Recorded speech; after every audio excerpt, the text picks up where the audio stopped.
Hey YouTube, I just want to do a quick vid here on some of my favorite fixed blade knives.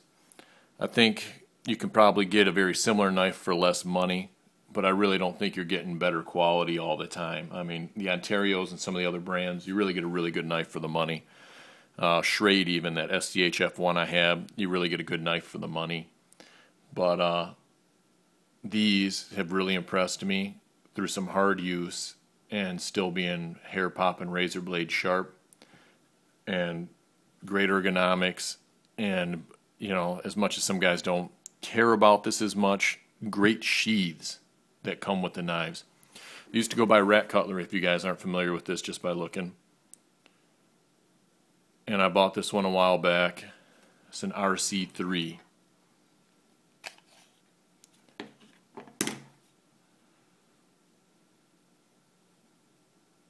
It is a powder coat finish, 1095 high carbon steel with the Rowan heat treat.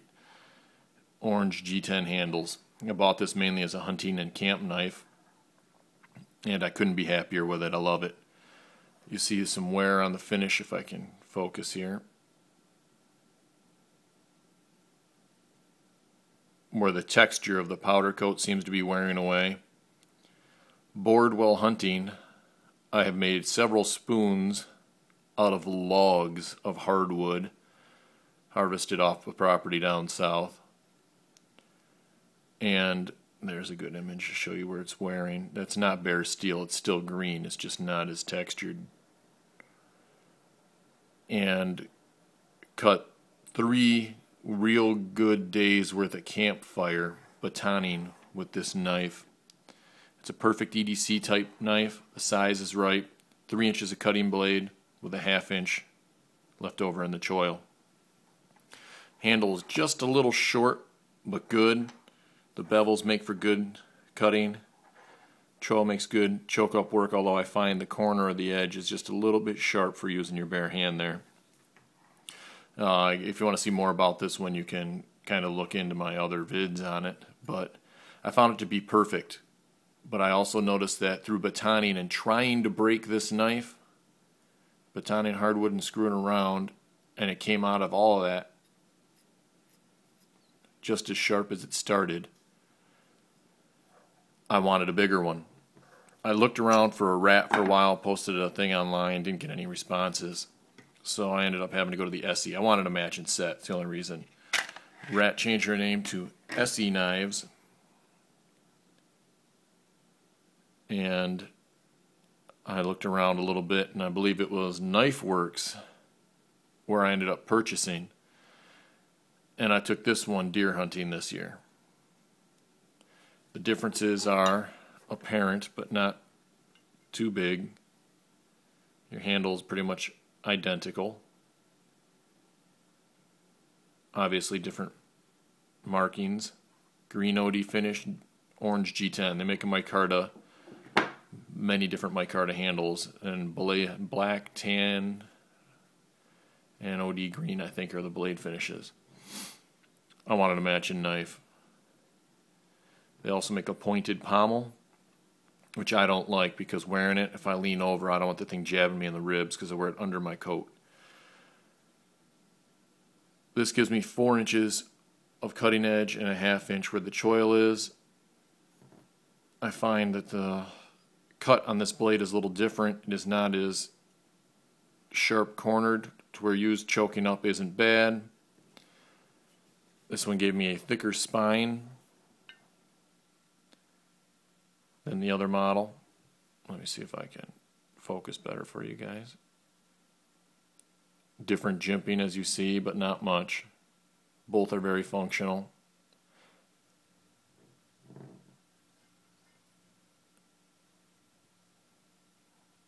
And outstanding blades. One of the things I really liked about these knives isn't just the 1095 steel, because I was kind of nervous. I always took a stainless with me to use them hunting, but I've really beat on them pretty hard and not taken very good care of them just to see how they would hold up. And I'm not getting any rust. I had a little discoloration on the edge of one. I just cut through some wood with it, pulled the discoloration right out, and I think I oiled one for storage 1 year, and this one's new. I oiled this one for storage 1 year. and the rest of the time I've just left it as is. And then I used this one this year. This is the first year I've owned it. I've only had it probably 2 months, maybe 3. It worked great for gutting deer. It was like using a zipper, opening the deer up. I know for some of you guys, that might be too graphic, but the only thing I noticed while using it to do that was that it was just a little large of a knife. I do prefer a smaller knife for gutting deer so I can get up on the blade. All you really need is that much for most of the work. But while using this, I often had a tomahawk or something bigger with me to break the pelvis. It's a thin blade, although very, very, very strong. I batoned on this thing with only that much edge showing, blasting it. Can't even find a mark on it, and it's still like new. So that Rowan heat treat really impresses me.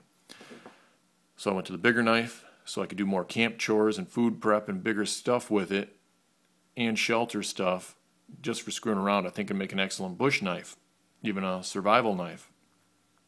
It is a little large for gutting deer, but I got the job done without any problems. Just had to pay a little more attention so I didn't cut myself. The marks you see in the powder coat on this one are from bone. So, honest wear and tear.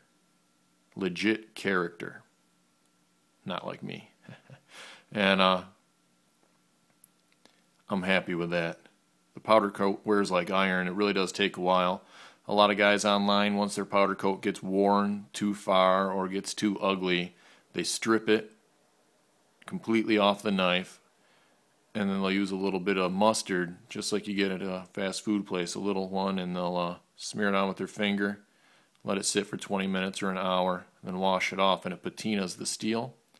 A patina is like a rust or case hardening appearance. And what that does is rust the surface in a way that it helps prevent any further rust. So with minor care, you can keep the blade from getting any worse. I don't mind this. If I start to see any flaking or peeling, I'll immediately remove it to make sure it doesn't get into my food, but if I'm gutting deer. But if it's just going to be a shelter and survival type knife where I'm not going to be doing any food prep, I'll see how far it can wear. But at this point, it's impressive. That took, I think, 8 whacks, and I wasn't swinging hard because I didn't want to get too bloody because there was a puddle of blood and guts all around the pelvis. It took about 8 whacks, just kind of gentle, like that, to break the bones for the pelvis for me gutting the deer. No wear and tear on the edge, no obvious marks. Very impressive knife. Still scary sharp. If you guys are looking at the rat cutlery stuff, it is a little more expensive than a similarly sized fixed blade from another company. I was a little hesitant when I first bought the RC3, but I'm very, very pleased with both. One of the things that put me onto them are the sheaths. You get a very good sheath with molly clips. You can almost any different configuration. Comes with a bit of paracord and a lock that you can run through there. You can even use the cord to hold it on your belt. And this sheath is outstanding. Solid retention with an easy one-hand grab. Wearing this on your belt, it is very flat and rides high, so when you sit down you're not bumping the end of the knife on whatever you're sitting on, whether it be your four-wheeler or a rock or a chair if you go inside, and messing up your furniture or your sheath. I mean, this one you can see some wear and tear. I've worn this a lot, and I found it to be great. I was concerned that the RC4 sheath wouldn't be as nice. It's better. This is legit heavy-duty Kydex. Very, very, very well made, properly done. There's a drain hole in it. All the edges are polished, type burn. Came with 2 molly locks. Came with an extra screw. You put one in here, you can even adjust it tighter or move that one up. At that point, you almost can't get the knife out. The retention on this is ridiculous. You see how it launches just from a push? It really clicks in. No rattle, no wiggle. It's not coming out. You can wear this thing upside down. Also comes with the same paracord and a barrel type lock. Makes a little wear and tear on the G10, but no big deal. I see I'm out of time. Thanks for watching, guys. Everybody stay safe.